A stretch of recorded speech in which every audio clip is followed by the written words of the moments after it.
Hey, what is up guys, I'm KBHD here, and this is the LG G Flex, quite possibly the most interesting phone in the world right now. So a video of this phone kind of went semi-viral last week from one of LG's official YouTube channels of this phone about its self-healing and durability. And ever since then, that's what people seem to want to know about when they hear the name LG G Flex. So that's what this video is for, testing the self-healing of this crazy, ridiculous-looking new device. Now there are two aspects to the self-healing of this phone. One, the backing and actual fancy material choices, and two, the actual curved design, or flex. We'll get to that in a second. But for the backing material, in their video, they scratch the phone up and down on the back next to a regular backing. Then after 2 minutes of sitting, the G Flex actually completely heals, almost, while the regular phone is of course still scratched. Now, the back of this phone is actually really smooth to the touch, very glossy like the Galaxy S4, so it's easy to tell when you've scratched it because you can run your finger over the scratch and feel it.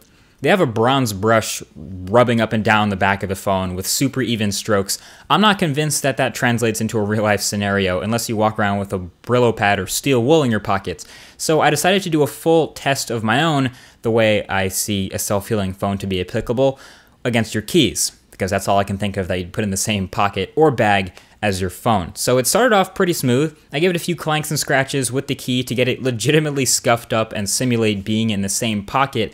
But the way I see it, I really don't like intentionally scratching new devices. So I did this for you guys, so thumbs up for that down below. But sure enough, after a few minutes, the scratches were mostly minimized. I say minimized, not completely gone, but definitely way less noticeable than when they were fresh. This would be awesome if you dropped your phone on the concrete and picked it back up, put it in your pocket, walked home, and then took it out of your pocket a few minutes later, and you'd barely even be able to tell you dropped your phone. Sounds great. But take a look back at that official video from LG, and you don't exactly have to have eagle eyes to see that that is an ad and that they're using optimal controlled conditions for that experiment. And part of those optimal controlled conditions that they chose was an air temperature of 27.4 degrees Celsius, which is 81 degrees Fahrenheit, the equivalent of a very warm summer day.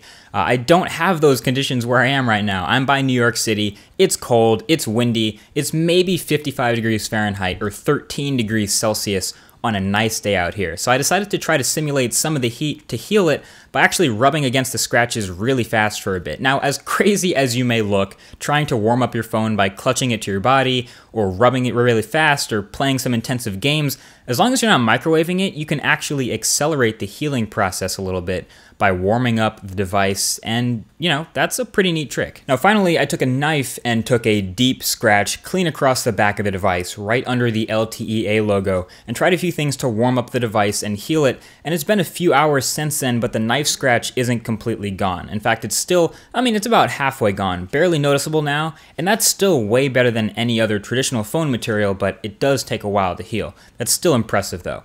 Now, the last part of this phone's self-healing has to do with the name.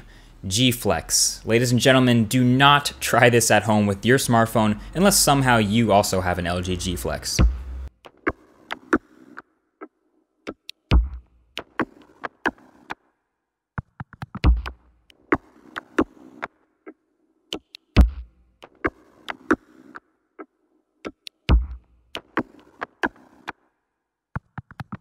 So basically, this phone can completely go flat from its curve, and it's not damaged at all.